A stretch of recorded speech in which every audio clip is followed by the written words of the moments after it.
causas comunes y las causas especiales, etcétera, ¿no?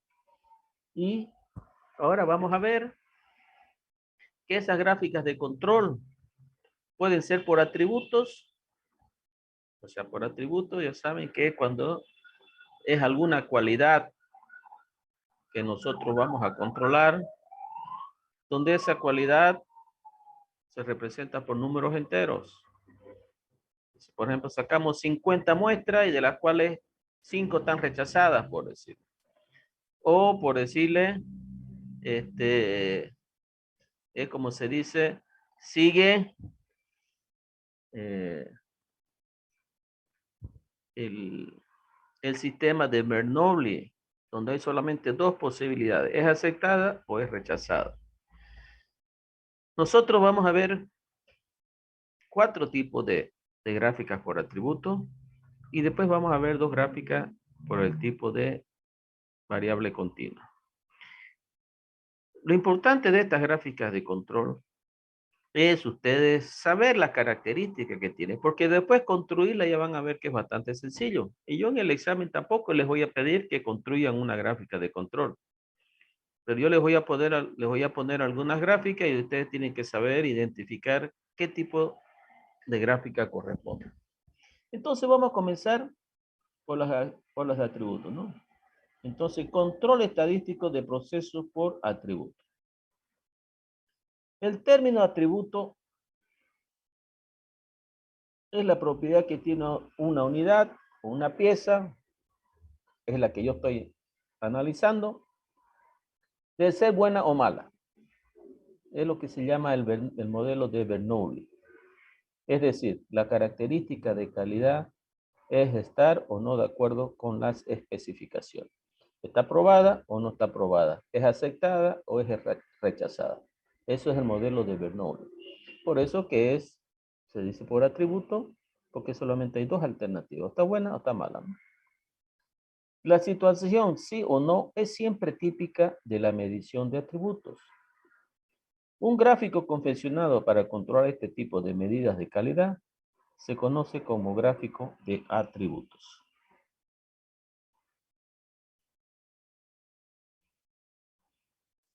Gráficas por atributos. Las situaciones del tipo atributo pueden existir en cualquier proceso de fabricación. Los sistemas, los procesos, las empresas que elaboran, que utilizan algún sistema de control de calidad, los más sencillos son los que, donde las piezas se caracterizan por ser buenas o ser malas.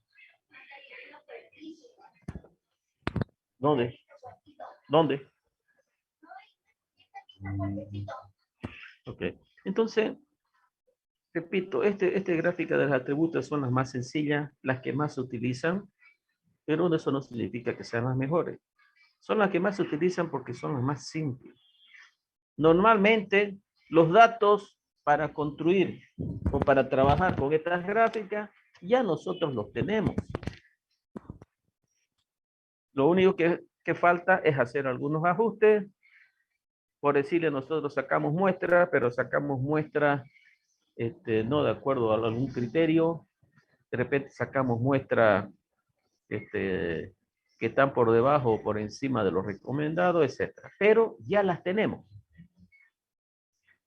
La dificultad más significativa está en hallar operaciones precisas de lo que conforma o lo que no conforma. Volvemos al tema, dice, ¿no? La dificultad más significativa es ver cuál es la característica que yo voy a analizar. Recuerda cuando estamos viendo de los vasos, ¿qué es lo que yo voy a utilizar? ¿Qué es lo que yo voy a controlar? La velocidad del perno, la temperatura, el peso, la densidad, etcétera, ¿no?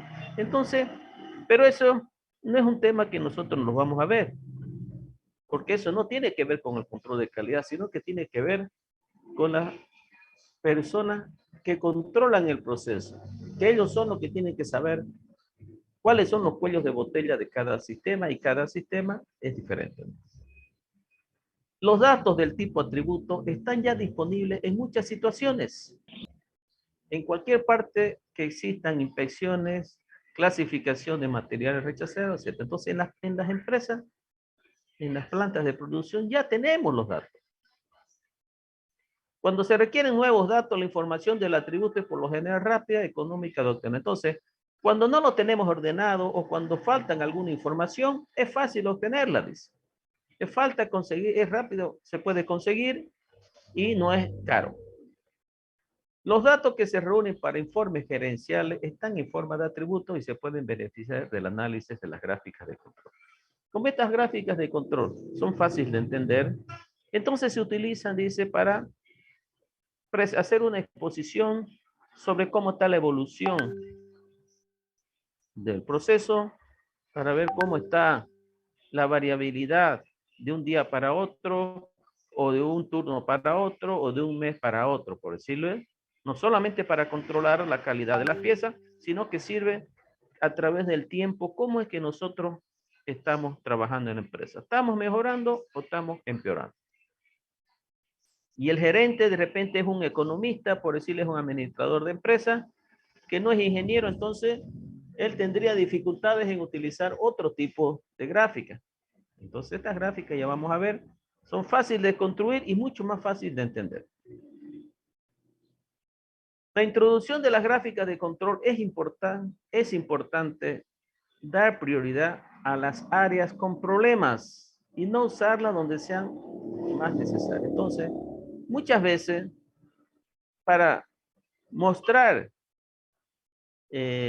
o querer demostrar que en la empresa se trabaja de una manera moderna o se trabaja de una manera científica, utilizamos las gráficas de control en cualquier sector, en cualquier planta, en cualquier lugar de una máquina, y no debe ser así. Las gráficas de control se deben utilizar en los puntos donde una pequeña variabilidad ocasiona que las piezas sean defectuosas.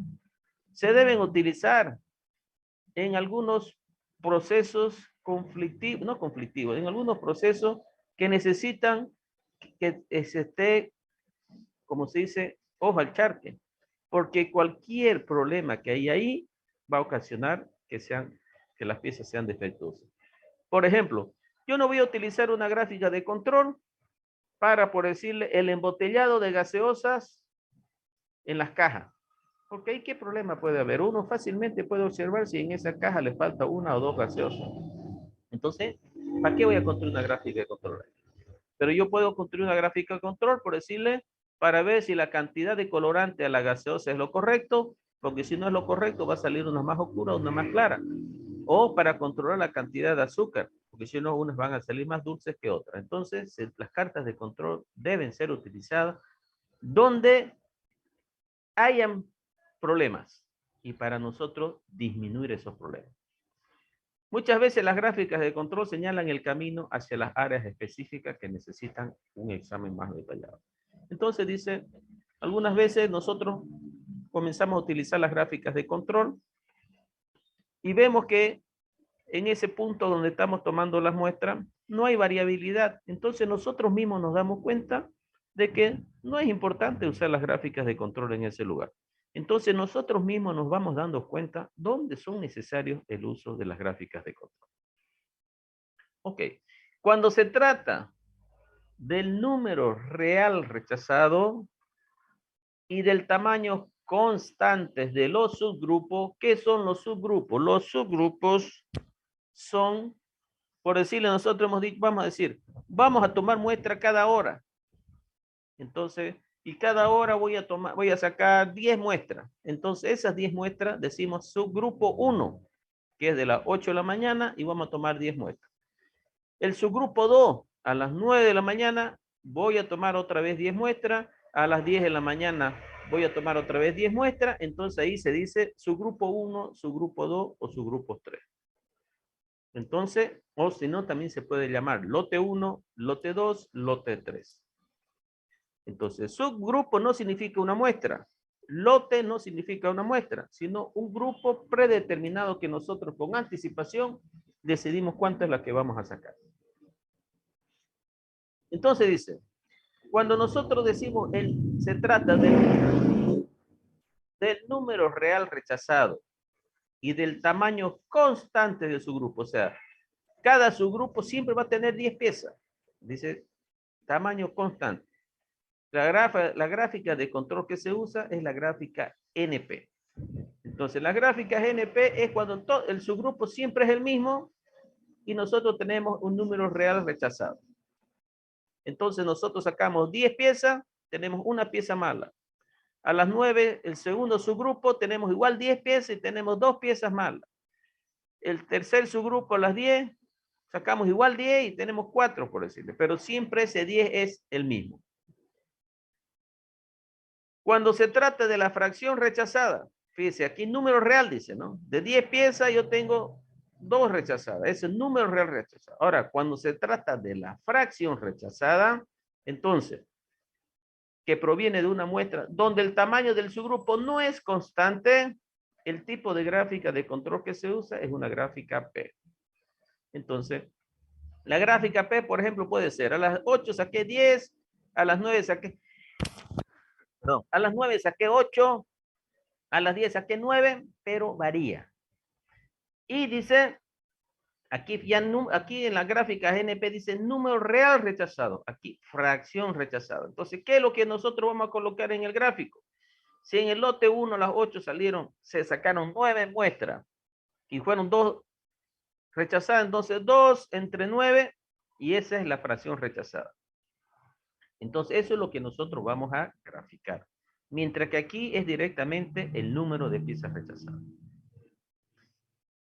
Si los artículos pueden tener más de una falta de conformidad, entonces, por decirle, yo voy a analizar una pieza de que el diámetro, por decirle, y el peso. Entonces, son dos variables de control. O, por ejemplo, una licuadora. En una licuadora yo tengo que ver si el enchufe está bien, si los botones están funcionando bien, si el recipiente ajusta bien, si no hay pérdida. Entonces, hay varias situaciones donde nosotros podemos controlar. Entonces, en ese caso, y siempre es una misma licuadora, decimos, ¿no? Pueden tener más de una falta de conformidad, pero el tamaño de los subgrupos siempre es fijo. Entonces, el subgrupo se podría hacer 10 licuadoras, por decirlo. Siempre va a ser 10 licuadoras, pero dentro de una licuadora nosotros podemos analizar varias cosas. Entonces, eso es lo que se llama la gráfica C. Luego, dice, ¿no? Si el número promedio de faltas de conformidad por unidad, ahora fíjense, por unidad. Entonces, aquí, por ejemplo, nosotros decimos, vamos a analizar los papeles higiénicos y vamos a ver cuántas manchas tiene el papel higiénico en cada metro cuadrado de papel higiénico. Entonces nosotros cortamos un metro lineal y sabemos, por ejemplo, que el papel higiénico siempre trae 15 centímetros de ancho. Entonces nosotros agarramos un metro, ¿no? Y vemos cuántas manchas hay. Entonces, manchas por metro cuadrado. Puede ser, por decirle, nosotros tenemos una pizarra de esas acrílicas y nosotros vemos a ver cuántas manchas hay por pizarra. Siempre hay una unidad de medida. Entonces, en ese caso, cuando hay una unidad de medida, se utilizan las gráficas U. ¿Cuál es la diferencia? Las gráficas C también tienen una unidad de medida, pero ¿cuál es la diferencia? Que la gráfica C, el subgrupo es constante y en la gráfica U es variable. Entonces significa que en el caso del papel higiénico, en un momento yo agarro un metro de papel higiénico, en otro 50 centímetros, en el otro 80 centímetros, en el otro 1,20 m, entonces cambia. Entonces estas son las 4 gráficas que nosotros vamos a ver, que son gráficas por atributo. ¿Y por qué es que se llama por atributo? Porque fíjense, las gráficas NP nos dice de 10 piezas, 2 hay rechazadas. Entonces 2 piezas rechazadas, no es 2,1 ni 2,3, 2 piezas rechazadas. Aquí dice fracción rechazada, también hay 3 piezas rechazadas, pero el lote cambia o el subgrupo cambia cada vez que se saca, entonces siempre se divide dice 3 piezas defectuosas en 9 que saqué. 2 piezas en 10, entonces también todos enteros, ¿no? Aquí decimos una licuadora, por decirle, hay 3 o 4 defectos por licuadora. Entonces siempre estamos hablando de una licuadora o 10 licuadoras y ahí sumamos cuántas fallas hay en las 10 licuadoras. Ahora en las gráficas U también estamos hablando. Tiene una unidad de medida que aquí, por ejemplo, es licuadora. Aquí también es licuadora. Podemos decir también, queremos ver qué cantidad de bacterias coliformes hay en 1 litro de agua. Entonces, bacterias por litro de agua. Siempre hay una unidad de medida. Entonces, en la siguiente, en la tarde voy a tomar otra muestra de agua para ver cómo está. Y saco otra muestra, pero ya no de 1 litro, sino de medio litro. Entonces, pero siempre decimos litro. Solamente que en las gráficas U varía, ¿no? En una era 1 litro, después la siguiente muestra era medio litro, la otra puede ser 600 ml. Siempre hay una misma unidad de medida. Vamos a comenzar viendo las gráficas NP. Este tipo de gráficas de control se usan para evaluar el número de artículos defectuosos cuando el tamaño de los subgrupos N es constante. El número real de defectos se representa por NP. Los métodos de cálculo que se usan para las gráficas NP se basan en la distribución binomial. Entonces, si ustedes recuerdan de estadística, la distribución binomial significa que nosotros sacamos, hay un lote y nosotros decimos 60% son buenas, entonces el 40% son malas. Por ejemplo, hay falso y verdadero, ¿no? Siempre hay una línea central y hay los límites de control superior e inferior. Aquí vemos cuáles son los pasos necesarios para construir las gráficas de control NP. Pero este es muy similar a todas las otras gráficas. Lo único que cambia, por ejemplo, aquí dice calcule P, calcule P, aquí ahí arriba hay una línea, por decirlo, ¿ya? Que significa la media. Entonces, en la otra va a decir calcule NP cuando es la gráfica NP, por decirlo, ¿no? Y después de decir calcule NP línea, que es la media, por decirlo. Pero, más o menos, el procedimiento es el mismo. Entonces dice, pasos. Determinar el propósito de la gráfica de control. ¿Para qué nosotros queremos construir esa gráfica? Para analizar una variabilidad de qué. ¿Qué es lo que vamos a hacer? Vamos a ver, calcular el peso, el diámetro, la largura, etcétera, ¿no? Tenemos que determinar cuál es el propósito de la gráfica. Segundo, dice, tenemos que seleccionar cuál es la característica de calidad. En caso del vaso que vimos del PVC, entonces la característica va a ser el peso, ¿no? Decide el tamaño del subgrupo, cuántas muestras voy a tomar y cada cuánto tiempo. Va a ser cada hora, cada 4 horas y cuántas muestras voy a tomar. Elaborar las hojas de acopio de datos. Las hojas de acopio de datos, como su nombre dice, es donde se van acumulando, cómo se están recogiendo los datos y cómo es que se los archivan.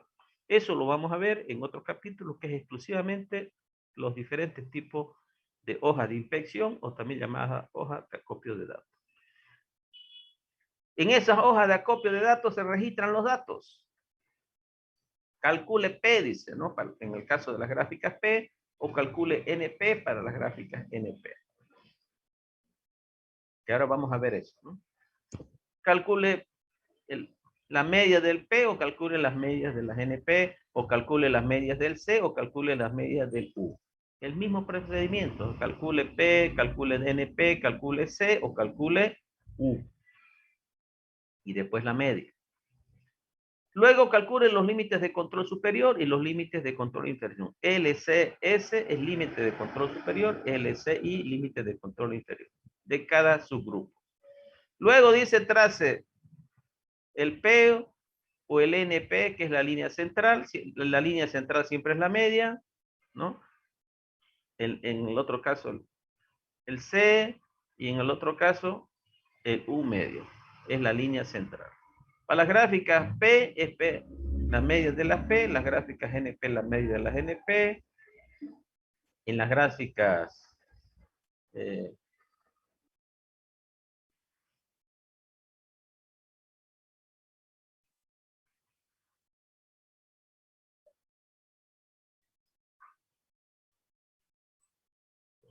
En las gráficas C no es la media.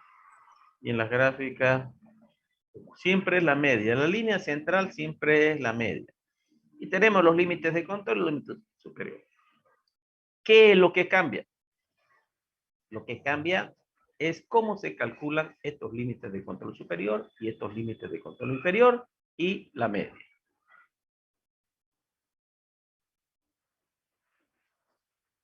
Después trazamos los valores tanto de la media como del límite de su control superior y con límite de control inferior y después hacemos un análisis si hay valores que han caído fuera o valores que han caído dentro. Dependiendo de eso, yo hago una valoración. Si han caído valores fuera de los límites de control, decimos entonces que el proceso no está bajo control estadístico.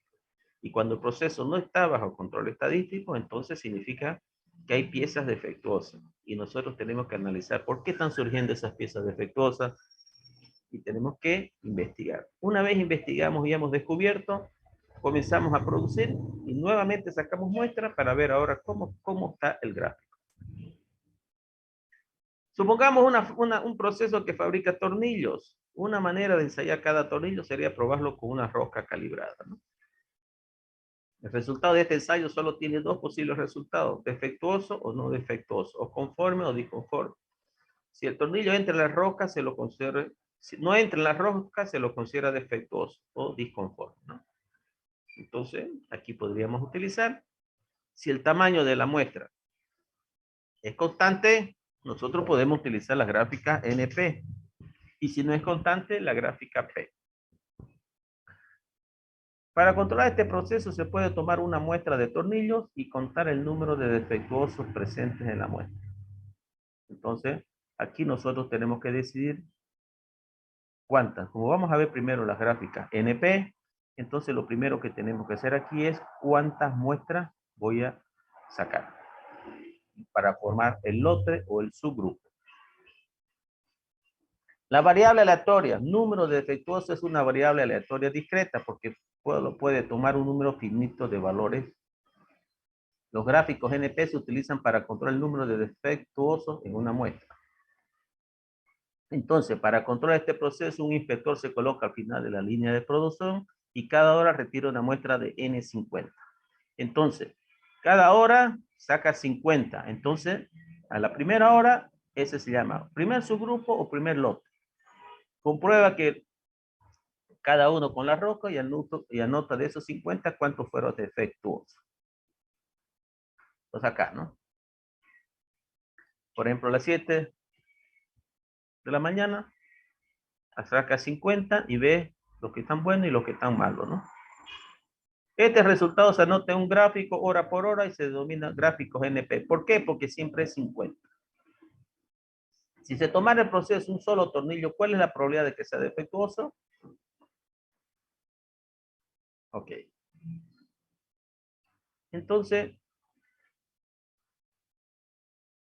estos gráficos NP dice que deben tener entre 20 y 25. El lote, ¿no? Perdón, la muestra, este dice muestra 1, este significa subgrupo 1 o lote 1.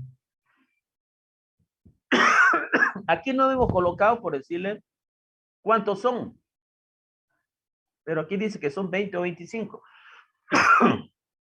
Y de esos 20 o 25, 3 defectuosos, 2 defectuosos. ¿Por qué no colocamos? Porque siempre es el mismo valor.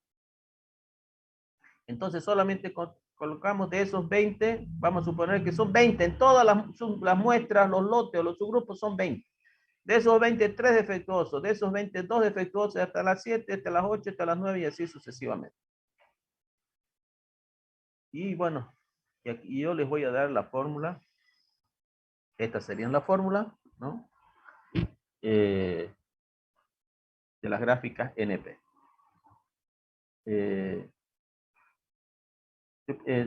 Podrían anotarse esto. Yo se lo voy a subir ahora, pero no, yo se lo voy a subir ahora al WhatsApp, porque vamos a hacer un ejercicio. Entonces, la línea central, el límite de control superior y el límite de control, bueno, aquí superior y aquí inferior, ¿ya? Aquí, está bien. Superior e inferior. Siempre en el superior es más y en el inferior es menos.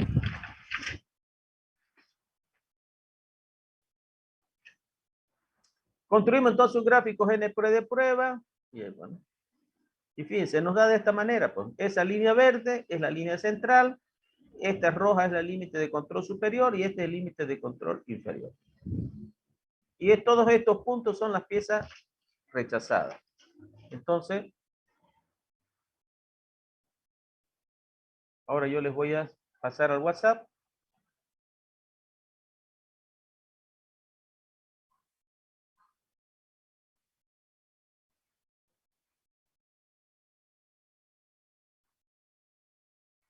Y vamos a hacer el primer caso. Bueno, lo primero que voy a hacer es subirle esta presentación.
Ok,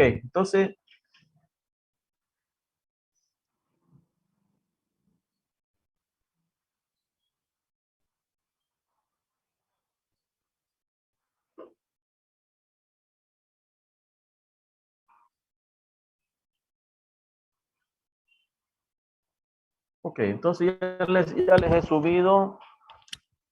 Y aquí tenemos, fíjense, vamos a comenzar con las gráficas NP y luego vamos a hacer las gráficas P. A ver, fíjense, ya los recibieron, a ver, revisen. ¿Ya recibieron? Sí, ingeniero. Ok. Entonces dice, en una empresa del ramo metalmecánico se fabrican válvulas. Después del proceso de fundición se hace una inspección y las piezas que no cumplen con ciertas características son rechazadas. Las razones por las que pueden ser rechazadas son diversas. Piezas incompletas, mucha porosidad, mal formadas, etc. Nosotros tenemos que definir cuál es la que vamos a controlar, ¿no? Para evaluar la variabilidad y la magnitud de las piezas defectuosas en el proceso de fundición, se decide implementar las cartas P y las cartas NP. Fíjense que para esta misma fábrica, nosotros podemos utilizar cualquiera de las dos. Vamos a comenzar las gráficas GNP. Las gráficas GNP dice que todas estas, el tamaño del lote 1, lote 2, por decirle cada hora va a ser o cada vez que se ha fundido, siempre se van a sacar 10 válvulas y de esas 100 válvulas, una es mala, de esas 100 es 6 malas, entonces este es el número de defectuosas. ¿Ok? Entonces, ¿qué vamos a hacer aquí? Entonces, nosotros sumemos aquí cuántas hay, son 30%, son 3.000. Y aquí sumemos cuántas son todas las defectuosas. Y ustedes revisen a ver ahí en lo que yo le pasaba en la presentación.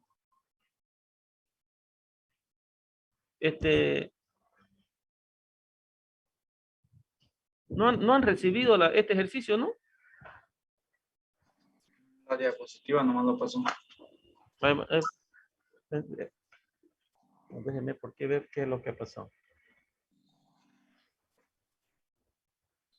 Entonces, la línea central. Entonces nosotros tenemos que sumar todas las NP, que son todas las piezas defectuosas, y dividido entre el tamaño del subgrupo. Entonces voy a salir de aquí.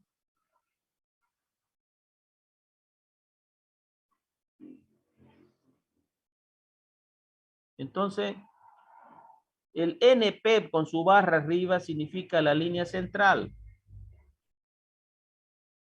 Entonces nosotros sumen primero todo el número de piezas defectuosas, por favor, en esa columna, y por eso hay un espacio abajo que le he puesto, y sumen, ¿ya?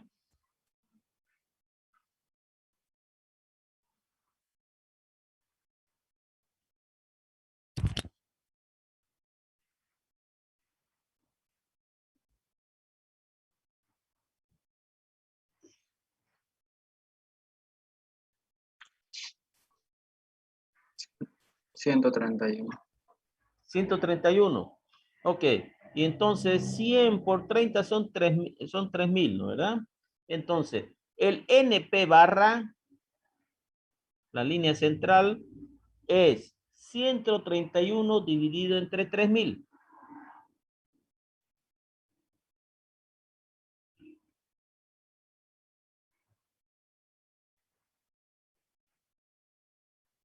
Eso da 0,044, ¿correcto?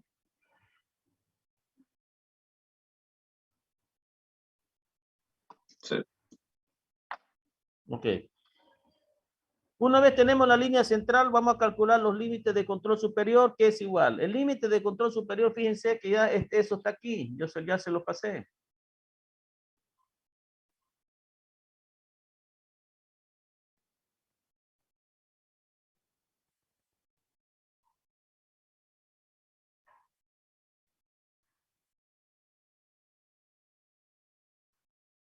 Fíjense, está aquí. Entonces ya tienen la línea central.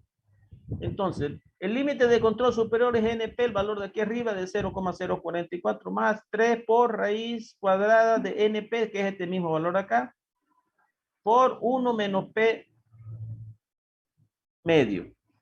¿Qué es el P medio?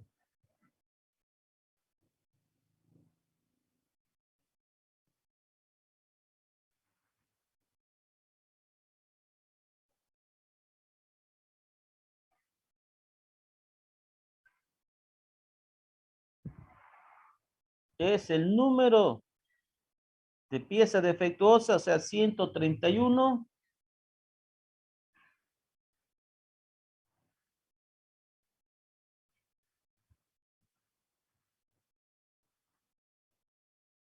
dividido entre 30.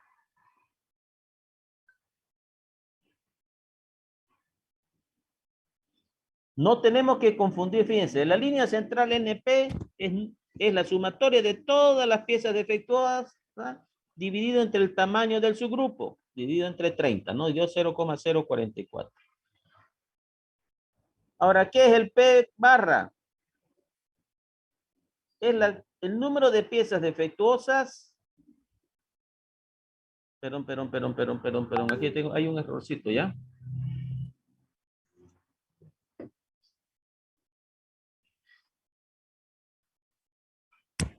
La línea central NP 131 dividido entre el tamaño del subgrupo. El tamaño del subgrupo es 30.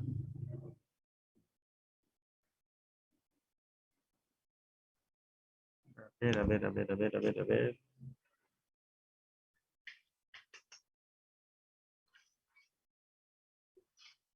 El NP es la línea central, ¿ya? Y es, a ver, ¿por qué no escribe mejor?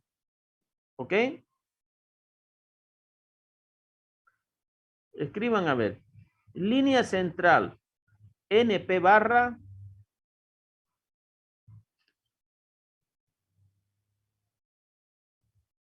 es igual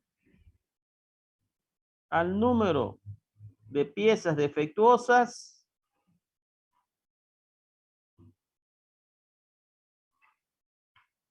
dividido entre el tamaño del subgrupo.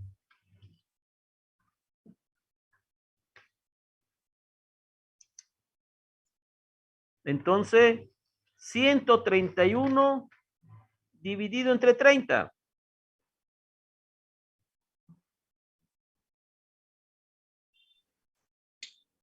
4,36. 4,36. Correcto. Ok, ahora P barra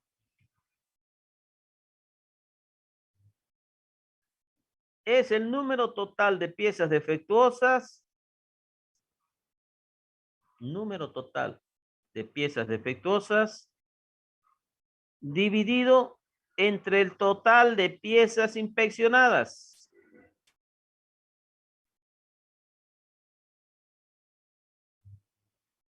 Entonces, el número total de piezas defectuosas, 131 dividido entre 3000 quedaba 0,044.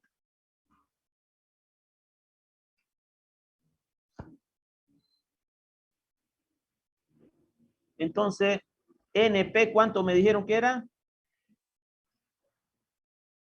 131 dividido entre 30, ¿cuánto daba? 4,36. 34,36. Y P es igual. 130, P barra, ¿no? Dividido entre 3000 es 0,044. 0,044. Ok, entonces ahora sí, calculen el límite de control superior e inferior.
¿Ya tienen los valores?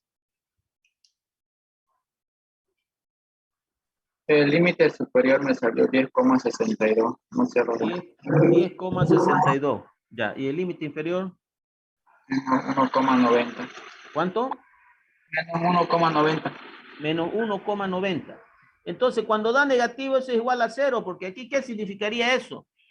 Que, por ejemplo, estamos produciendo 100 piezas y nos aparecen 110 más bien. Entonces, nos aparecen más, y como dice, apareció más piezas buenas que las producía. Entonces, eso no tiene sentido. Entonces, cuando da negativo, se coloca 0. YouTube está compartiendo pantalla. ¿Perdón? Está compartiendo pantalla, le digo. No, no estoy compartiendo.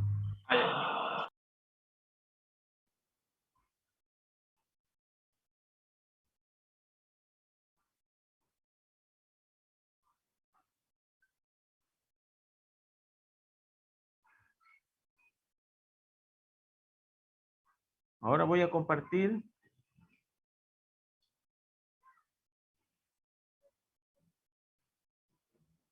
Entonces, nosotros estamos ahí, hemos calculado esos valores. Entonces, el siguiente punto es construir el gráfico. Entonces, en el gráfico, nosotros ponemos en la línea horizontal, en el eje horizontal, del 0 a 30. Y en el eje vertical, nosotros vemos cuál es el que tiene mayor cantidad. A ver, el subgrupo mayor es 15. Entonces aquí arriba colocamos 15 por decirle, y acá 0 y lo vamos distribuyendo. Entonces con esos valores que nos ha dado, por ejemplo, la línea verde, que sería la línea central, que es 4,36. Colocamos 4,36 y cruzamos acá y colocamos línea media, NP barra. Y luego el límite superior y el límite inferior, como es 0, va a estar sobre el eje horizontal.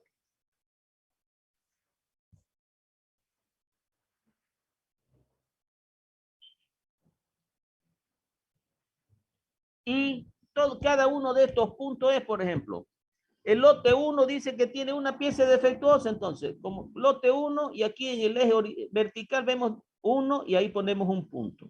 En el lote 2 tenemos 6 piezas defectuosas, el lote 2, entonces subimos 6 piezas defectuosas. Y así vamos marcando todas estas líneas y veamos cómo es que quedó el gráfico.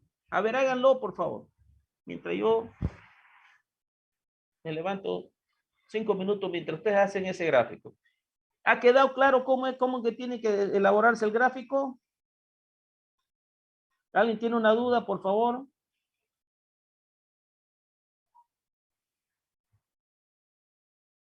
¿No puede explicar los puntos de intersección que hay? No escucho. Los puntos de intersección que hay que tomar. Estos puntos, por decirle, este punto de aquí sería, en el lote 1 que tenemos del gráfico nosotros, aquí están las muestras, lote 1, por ejemplo. En el lote 1 dice número de defectuoso 1, ¿no verdad? Entonces aquí el punto va a estar en el punto 1. El lote 2 en la línea horizontal y veo el lote 2 tiene 6 y marco 6 por decirlo, donde esté 6. Y así sucesivamente. ¿Ok? ¿Quedó claro ahora? Sí. Ok. Háganlo un ratito, en 5 minutos me voy a levantar, por favor.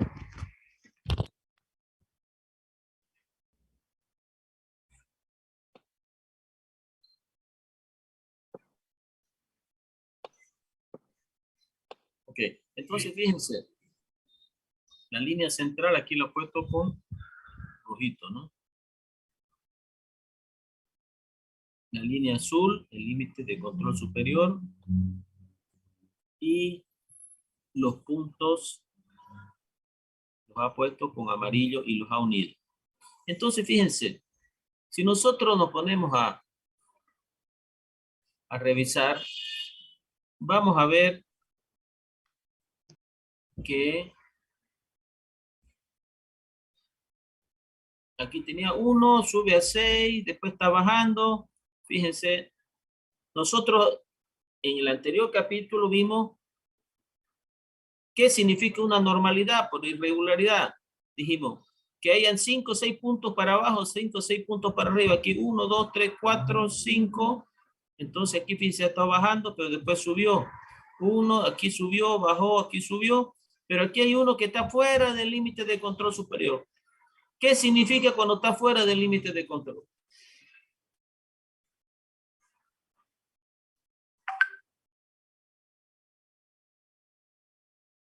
¿Qué significa? Creo que había una pregunta en el examen que decía. ¿Qué pasa cuando están fuera de los límites de control? El sistema no está bajo control estadístico y los puntos que están fuera de los límites de control significa que están ocasionando piezas defectuosas. Entonces aquí hay en el 22 ha generado piezas defectuosas.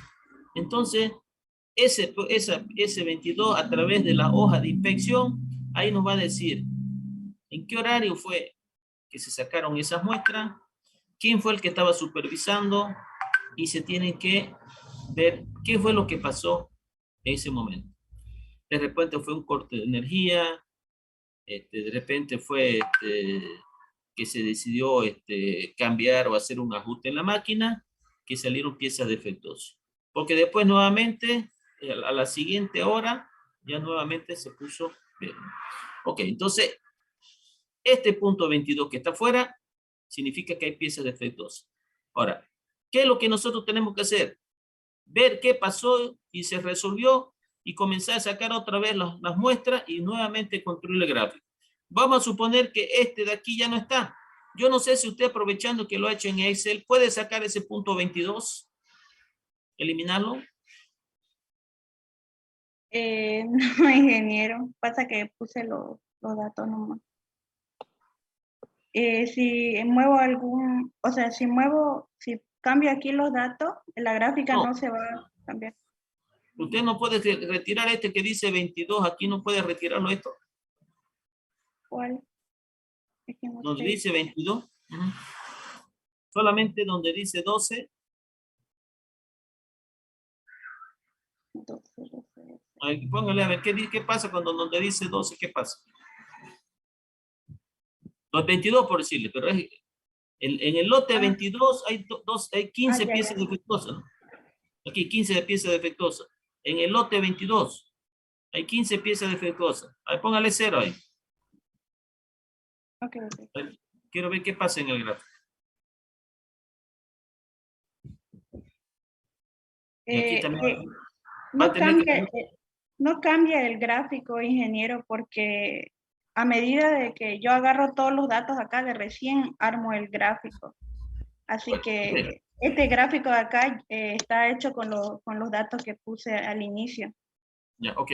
Bueno, entonces, ¿qué es lo que hay que hacer? Ya, pues vamos a suponer que este de aquí significa que ha ocasionado piezas defectuosas. Entonces, vamos a suponer que nosotros identificamos el problema y fue un corte de energía. Entonces, ese corte de energía es una causa común o una causa especial. ¿Es una causa asignable o no asignable? No asignable porque fue un corte intempestivo de energía, por ejemplo, con este tiempo que ha cambiado ahora. Entonces, un cable se cortó. Entonces, nosotros no podemos hacer nada. Nosotros ya investigamos y hemos identificado que ese fue el problema.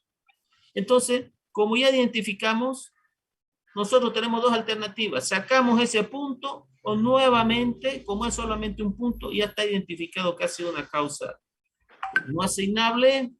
Entonces, ¿qué hacemos nosotros? Repito, sacamos ese punto o nuevamente sacamos 30 muestras y construimos un nuevo gráfico. Y como ya no va a estar este punto, entonces nos ponemos a analizar solamente los puntos que están arriba, pero dentro de los límites de control.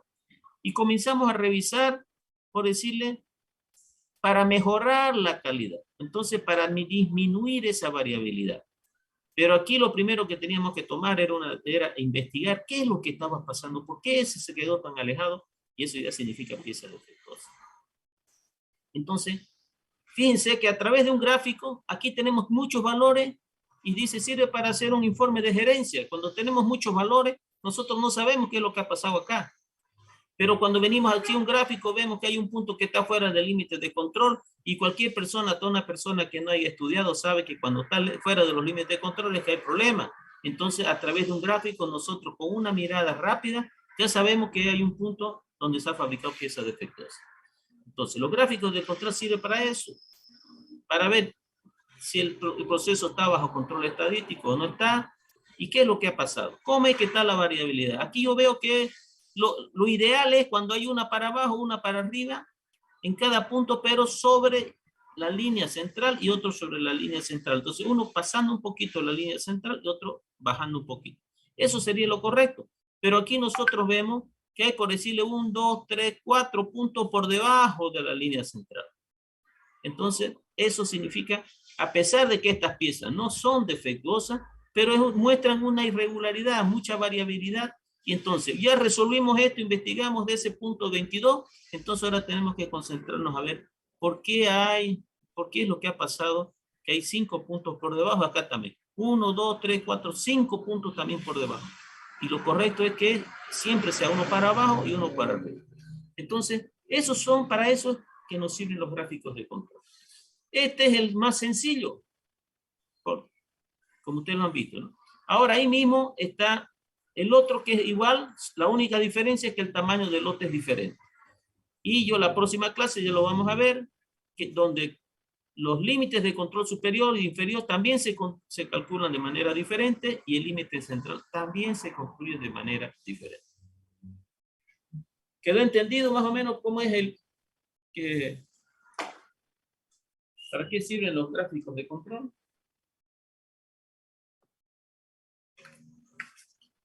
Primero es de los más, bueno, yo pienso que el más utilizado es el siguiente, el P, porque también el P lo podemos nosotros convertir en un gráfico de porcentaje. Y cuando hablamos de porcentaje, nosotros podemos entender mejor cuando hablamos de 50%, 60%. Entonces, en el otro gráfico ya vamos a ver que aquí nos dice qué porcentaje está fuera del límite de control. Y eso lo vamos a ver la próxima clase. Ustedes, es la otra columna que está ahí, que es del mismo ejercicio. Solamente repito que el tamaño del lote varía. En este de aquí es el mismo. ¿Alguna duda, alguna consulta?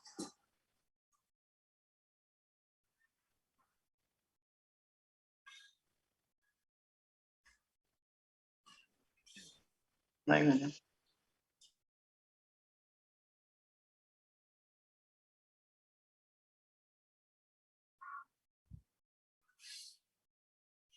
¿No hay? Ok.